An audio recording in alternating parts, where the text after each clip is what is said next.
saya ingin menyampaikan satu hal yang istimewa dari What Next. Kita akan melihat dengan lebih jelas lagi, ada 3 hal, ya saudara, ada 3 hal yang Tuhan mau lakukan dalam hidup kita semua. Dan itu berdasarkan dari Roma pasal yang kelima, ayat yang kelima, maka pengharapan kita tidak mengecewakan. Katakan, pengharapan saya tidak akan mengecewakan. Karena kasih Allah telah dicurahkan di dalam hati saya melalui kepenuhan Roh Kudus di dalam hati saya. Beri tepuk tangan bagi dia, haleluya.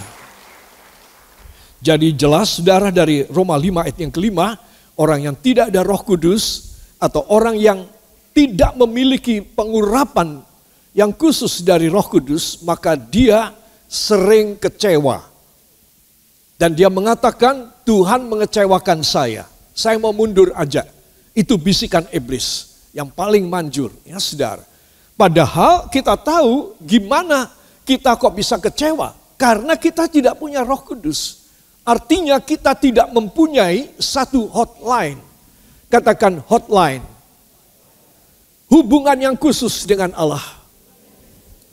Jadi orang penuh Roh Kudus, punya Roh Kudus, dia mempunyai hotline.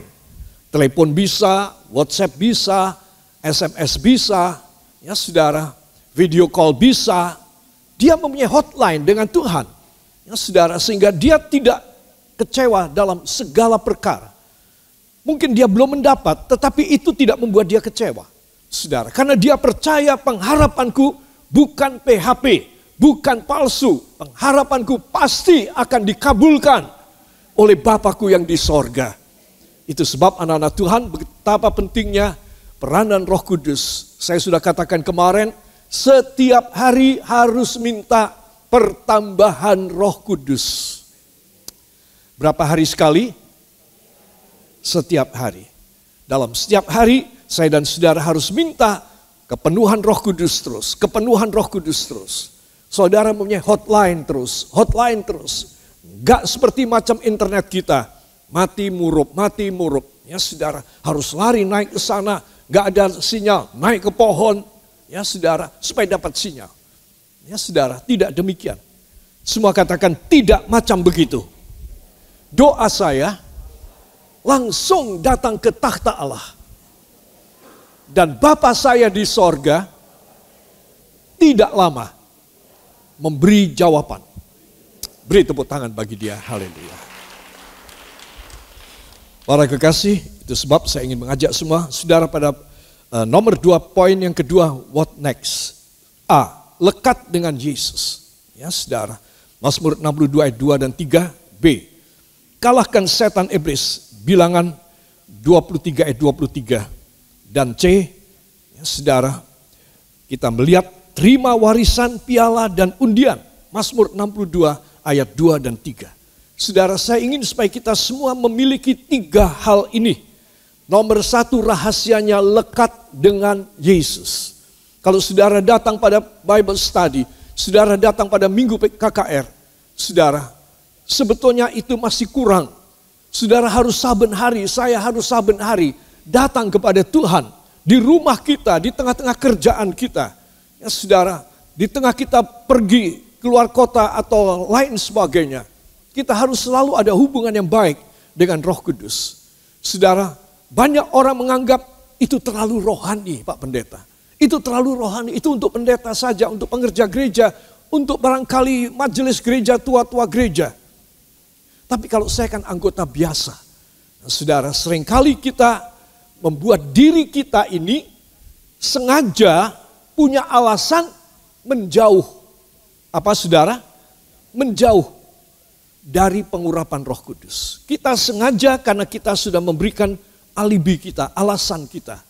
Alasan kita adalah saya tidak bisa sepenuhnya datang kepada Tuhan. Saya ada kerjaan, anak masih kecil, anak itu rewel.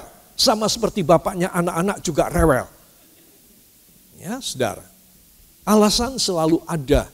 Kalau saya dan saudara alasan selalu ada, maka Tuhan juga bilang begini sama pada para malaikat. Malaikat, Apa? Di-cut. Ya, cut, malaikat, cut. Ya. Karena anakku ini, aku juga nggak tahu jelas ini anakku apa bukan. Ya. Anakku ini selalu alasan. Ya saudara, itu sebab kita lama mendapat, kita bahkan mungkin sampai mati saya tidak dapat. Apa sebab hubungan saya terhambat? Ya saudara, saya tidak bisa menangkap sinyal dari Tuhan. Sehingga saya tidak bisa berkomunikasi dengan dia. Saudara, dia tidak bisa melakukan pekerjaan yang hebat. Saudara tahu bagaimana pekerjaan-pekerjaan yang hebat di bidang apapun sekarang ini. Di seluruh dunia. Itu membutuhkan internet. Ya saudara, internet adalah segala sesuatunya. Itu sebab dikatakan adalah sebagai internet things. Semuanya itu internet. Ya saudara, kalau tidak ada itu maka tidak jalan. Tidak jalan. Karena orang sudah semakin canggih, cara-cara yang konvensional, yang kuno udah ditinggalin. Ya saudara. Saudara membaca ataupun mungkin melihat di televisi bagaimana senjata-senjata rudal balistik. Saudara, itu rudal itu sampai keluar atmosfer. Saudara, mereka di luar atmosfer masih bisa mempunyai sinyal. Ya saudara, orang biasa nggak bisa. Saudara, itu sebab mereka sampai di luar dan kemudian mereka dengan sinyal internet, mereka mencari sasaran dan kemudian mereka menukik. Saudara bisa bayangkan, jatuh biasa aja sudah berat bobotnya, 3-6 ton. Yang besar 10 ton, itu bom. Sekarang dia menukik dengan daya gravitasi penuh pada sasaran dan mesti persis. Itu kalau tidak ada internet, tidak ada hubungan dengan internet, tidak bisa, saudara. Nah, saudara mesti tahu, orang Kristen tanpa urapan Roh Kudus, dia tidak bisa melakukan pekerjaan yang besar. Dia hanya mengerjakan pekerjaan yang sepele-sepele. Hasilnya sedikit-sedikit. Jangan bilang sedikit demi sedikit lama-lama menjadi bukit. Saudara, tidak. Zaman sekarang baru ditimbun sedikit karena dapatnya sedikit, maka sudah habis. Kapan mau menjadi bukit? Tidak bisa. Saudara, itu sebab saya perlu Roh Kudus. Saudara perlu Roh Kudus.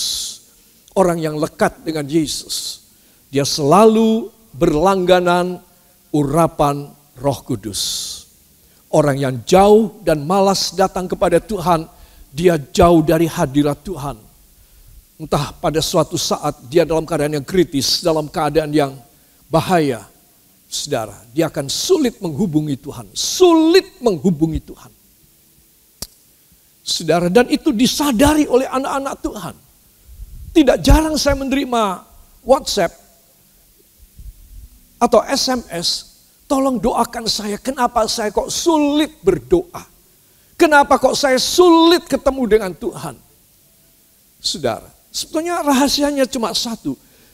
Dia harus dipenuhi dengan Roh Kudus. Karena Roh Kudus itulah internetnya. Internet dan ethernet itu lain. Ethernet itu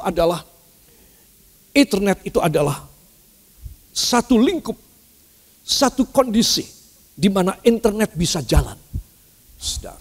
Nah, kalau saya dan saudara tidak ada Roh Kudus dalam hidup kita, maka kita ini biar ngotot doanya kayak apa, ditambahi puasa lagi, berjam-jam lagi, sampai kita ini ketiduran, sampai kebangun, sampai ketiduran lagi. Saudara, tetap aja gak jalan, tidak bisa apa-apa. Itu sebab anak-anak Tuhan perhatikan betapa pentingnya Roh Kudus. Dan saya belum mau beranjak dari hal ini, karena inilah penolong saudara, inilah penolong saya. Katakan, Roh Kudus adalah satu-satunya penolong saya. Para kekasih, itu sebab saya akan masuk bersama dengan Anda.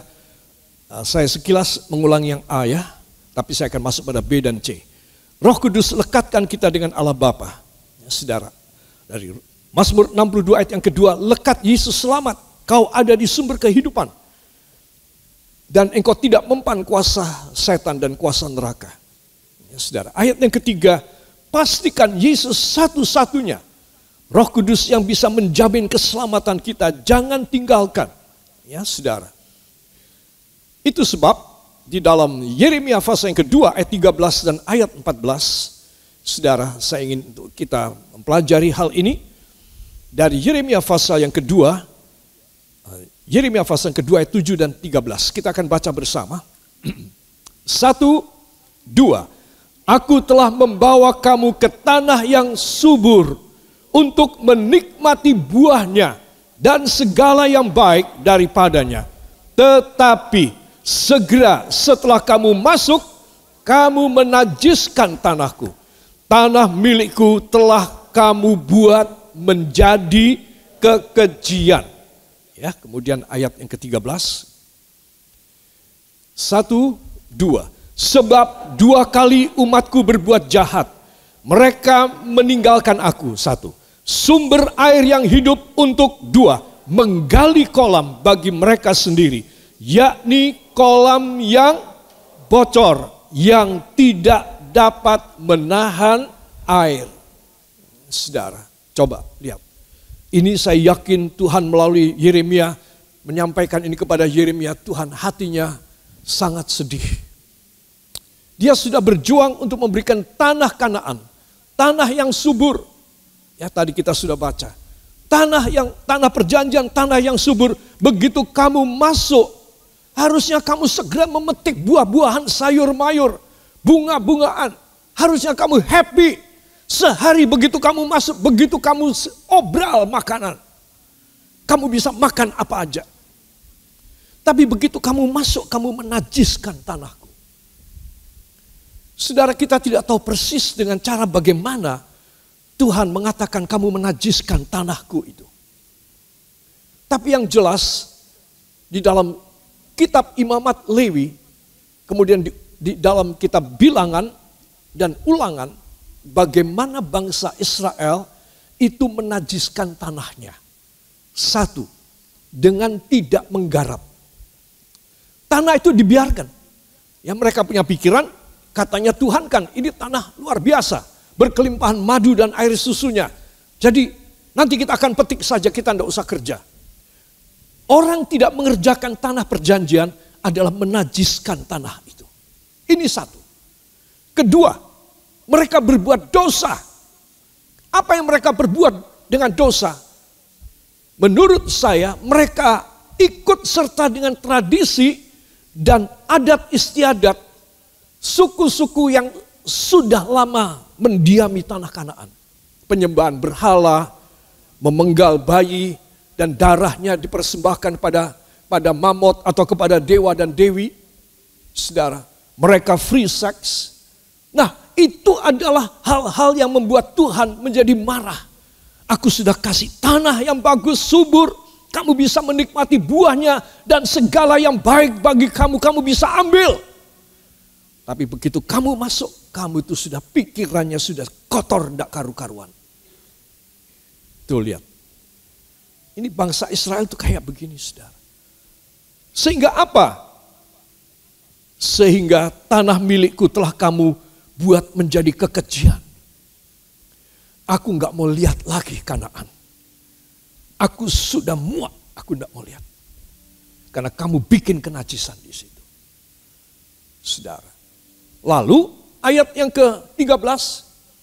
Kamu meninggalkan aku, kamu meninggalkan sumber air hidup. Di mana tanah Kanaan penuh dengan sumber air. Dan kamu tidak mau menciduknya, kamu tidak mau hidup dari air yang kuberikan. Malah kamu pergi ke tempat yang jauh.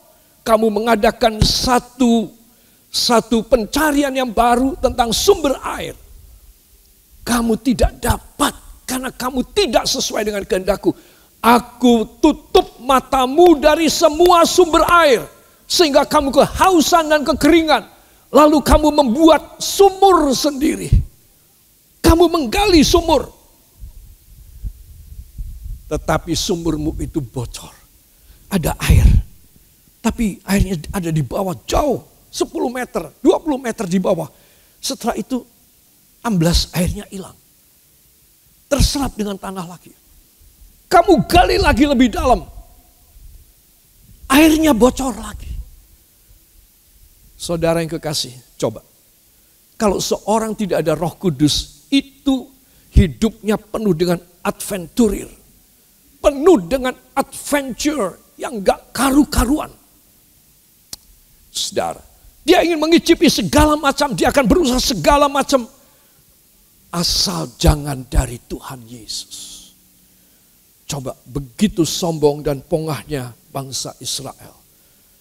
Saudara, mereka meninggalkan di tanah Kanaan sumber kehidupan, padang rumput yang hijau, saudara, aliran-aliran air yang jernih dan indah, dan mereka mencari sumber lain. Pokoknya jangan dari tanah Kanaan. Mereka keluar dari tanah Kanaan.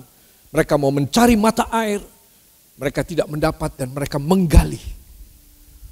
Keluar air, tapi jauh di bawah. Sebentar lagi airnya sudah meresap. Kolamnya bocor. Saudara yang kekasih, coba lihat. Kenapa itu bisa terjadi? Tuhan yang bikin. Apa saudara? Tuhan yang bikin. Kenapa? Karena mereka telah menghina Tuhan. Dan mereka meninggalkan segala apa yang Tuhan sudah siapkan bagi mereka. Mereka tinggal menikmati.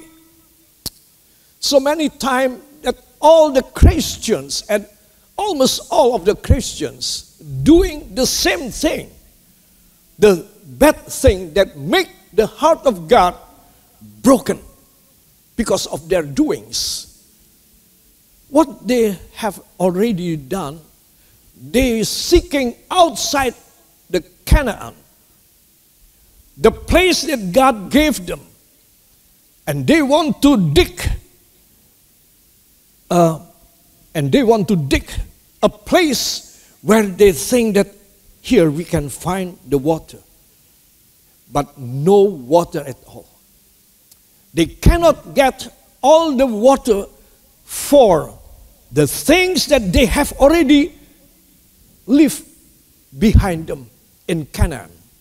Saudara, seringkali saya dan saudara mengalami, Tuhan kenapa saya tidak berhasil? Kenapa saya exhausted, saya kok capek sekali, saya jemu, saya menjadi bosan. Tuhan bilang, karena kamu meninggalkan aku dan kamu mencoba menggali sendiri. You want to dig your own well, sumurmu sendiri. Yes, you do it and you can get it, but no water at all. Tetapi tidak ada air buat kamu. Saudara, itu sebab saya ingin mengajak semua saudara perhatikan. Yakni kolam yang bocor, yang tidak dapat menahan air.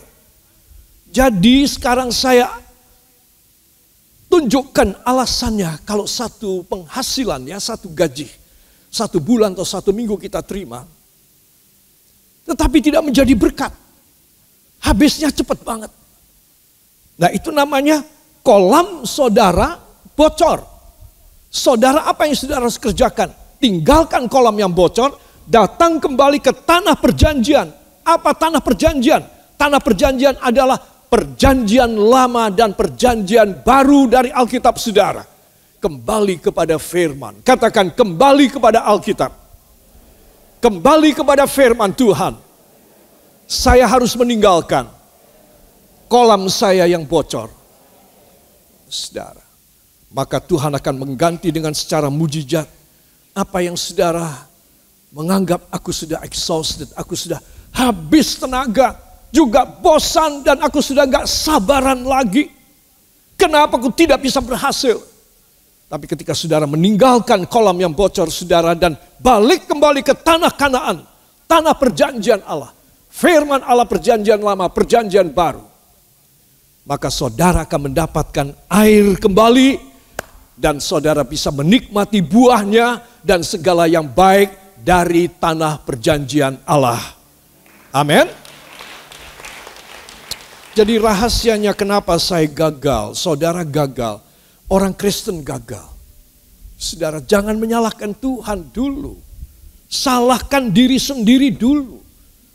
Bahwa kita sudah meninggalkan apa yang Tuhan sudah siapkan.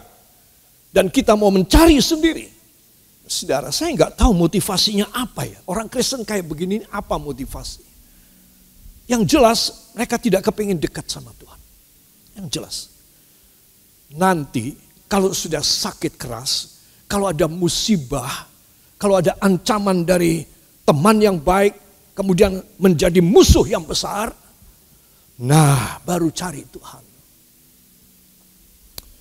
Kalau seseorang sudah kembali kepada saya minta didoakan sampai 3 kali, saya bilang tidak usah kembali sama saya.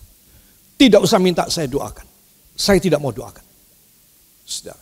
Kenapa? Karena orang ini memang tidak baik hatinya kepada Tuhan. Sudah ditolong 1 kali, mujizat terjadi, ditolong 2 kali, sekarang lagi berani lagi sama Tuhan. Saudara, saya ini hambanya Tuhan. Saudara, saya bukan hambanya dia. Saya bukan hambanya siapapun. Saya adalah hamba Tuhan. Itu sebab saya harus berdiri dan memberikan satu garis demarkasi, satu batas yang jelas. Bahwa anak-anak Tuhan harus takut kepada Tuhan. Harus menghargai kuasa perjanjian Tuhan. Harus takluk pada jadwal dia berbakti kepada Tuhan. Jangan semau gue. Saudara, kalau saya dan saudara mau dilayani dengan baik, saya akan siap melayani. Dengan cara saudara harus taat kepada saya. Sesuai dengan peraturan firman. Karena Tuhan mengutus saya supaya saudara belajar dari saya. Itu jelas. Ya, saudara, itu sesuatu hal yang tidak bisa dipungkiri lagi. Itu sebab kalau seorang mau taat dan melakukan apa yang saya anjurkan melalui firman, saudara, orang ini enggak jauh dari sumber tanah Kanaan. Buah-buahnya aku sudah siapkan, kamu masuk hari pertama, minggu pertama harusnya kamu pesta makan buah-buahan, sayur mayur, kamu harus senang. Hari pertama kamu masuk, kamu sudah menajiskan tanahku. Saya bisa merasakan kekecewaan hati Tuhan. Bahwa apa yang dia siapkan buat saudara, buat saya seringkali. Bukan cuma kita sia-siakan saudara. Kita nistakan. Kita najiskan. Itu sebab semua pemberian Tuhan harus kita hargai. Oh Tuhan, terima kasih. Engkau sudah menyiapkan tanah Kanaan pada hamba, bagi hamba. Dan sesuai dengan firman-Mu, hamba tinggal menikmati semua buah-buah dan semua yang baik dari dalamnya. Terima kasih Bapa. Hamba akan melakukan itu. Hamba akan menikmatinya. Saudara, maka hidup saudara itu hidup yang penuh dengan kenikmatan. Tetapi orang-orang ini, mereka itu digerakkan, diagitasi, diprovokasi. Oleh siapa? Saudara mesti tahu. Saya mau ungkapkan rahasianya. Ketika bangsa Israel pada tengah malam itu keluar dari tanah Mesir, dari ibu kota Ramses. Setelah mereka makan daging domba dan tidak boleh dikasih garam, tidak boleh dikasih gula, tetapi dimasak begitu saja. Sehingga rasanya itu pahit. Tuhan Allah berkata, kamu harus makan. Karena dengan kamu makan daging domba yang pahit ini, maka kamu akan menjadi kuat dan sehat. Karena tengah malam ini, dengan tangan yang teracung, aku akan membawa kamu keluar dari Mesir. Nah, saudara, sebelum mereka keluar, maka tetangga-tetangga mereka, tidak sedikit orang-orang asli Mesir, bekas-bekas dari majikan mereka, kan mereka budak ya. Bekas dari majikan mereka itu bilang begini, tolonglah, izinkan kami sekeluarga dan keluarga besar kami ikut kamu untuk pergi ke tanah perjanjian yang kamu bilang, yang Musa bilang. Kami juga sudah sumpah, kami juga sudah bosan dengan tanah Mesir ini. Dan bangsa Israel mengizinkan, ya deh kalau kamu memang mau ikut sama kami, boleh pergi. Dan mereka ikut keluar. Saudara, mereka ikut keluar dari Ramses. Dan mereka berjalan bersama dengan bangsa Israel. Mengalami kehausan, air habis, mengalami tidak ada roti, tidak ada daging. Mereka tetap ikut. Tetapi di tengah jalan, kata Alkitab, bangsa Mesir ini dan beberapa bangsa yang lain, mereka menjadi provokator. Ketika mereka tidak ada air contohnya, maka mereka kasak kusuk ke sana kemari. Sampai bangsa Israel ini sebagian membawa batu dan ingin melempari, merajam Musa dan Harun dengan batu sampai mati. Saudara, Musa dan Harun kaget. Oh, ada bangsa Mesir di antara kita. Nah, ini ceritanya. Sehingga mereka tidak heran ketika ada sesuatu kekurangan, maka provokatornya ada di situ. Karena mereka itu bukan takut kepada Allah Yehova. Tapi mereka ingin melepaskan diri mereka dari kejemuan dari suatu negeri yang jelek. Yaitu Mesir. Siapa tahu nanti aku ikut bangsa Israel ini, katanya ini bangsa pilihan Tuhan. Lalu aku bisa senang sekeluarga di sana. Tetapi sayang, sifat lama mereka tidak ditanggalkan dan tidak ditinggalkan. Jadi mereka tetap menjadi ular, mereka tetap menjadi setan pada bangsa Israel. Dan mereka menjadi provokator. Saudara mesti ingat, iblis adalah provokator kita. Dia selalu bisikin kita. Saudara lagi kurang duit, saudara lagi sakit, saudara lagi gak ada kerjaan. Dia provokasi. Dia akan membisikin saudara. Itu sebab saya dan saudara harus tahu. Bangsa Israel ini sangat mudah diomongin. Sehingga mereka tunduk kepada bangsa-bangsa ini. Dan mereka berani kepada Tuhan. Siapakah bangsa-bangsa itu di antara kita? Itu adalah utusan-utusan iblis. Bisa jadi itu adalah bukan bangsa lain. Bukan keluarga lain. Bisa jadi itu adalah keluarga kita sendiri. Serumah bisa menjadi provokator. Bisa keluarga besar kita. Dari kakek nenek kita. Saudara jauh kita. Itu bisa menjadi provokator. Sehingga kita bisa meninggalkan Tuhan. Dan mereka dalam hati tepuk tangan. Mereka menang. Karena kita meninggalkan Tuhan. Itu sebab anak-anak Tuhan perhatikan. Ya, jangan sampai kita diprovokasi menggali kolam. Kita coba mencari kehidupan. Kolam berarti air kehidupan. Jangan sampai. Tuhan sudah menyediakan di mana saya dan Anda tinggal datang ke tepi kolam dan menciduknya. Dan kita bisa minum, kita bisa bawa pulang. Kita bisa apapun dengan air yang Tuhan sudah sediakan. Yang percaya beri tepuk tangan bagi dia. Saudara, angkat dua tangan saudara dan terimalah berkat dari sorga. Sebab itu turunlah di atas kepala saudara damai, sejahtera dan anugerah yang turun dari takhta Allah Bapa, Allah Putra, Allah Roh Kudus, Allah yang Maha Esa dan Maha Tunggal adanya, memberkati rumah tangga dan mata pencaharian saudara. Korban kolektor saudara dihargai. Teristimewa segala pengembalian persepuluhan saudara sesuai dengan peraturan Kejadian 14 ayat 18 sampai 20, sesuai dengan peraturan dari Maleakhi 3 ayat 8 dan 10, sesuai dengan peraturan dari Ibrani 7 ayat 1 sampai 10.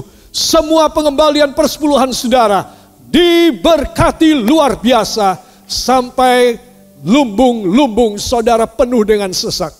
Pulang dengan damai dan sejahtera dan kembali lagi di rumah Tuhan pada hari ibadah yang akan datang hanya di dalam nama Tuhan Yesus Kristus, Juru Selamat dan Penebus kami, dan kita semua mengaminkan. Amin. Beri tepuk tangan bagi dia.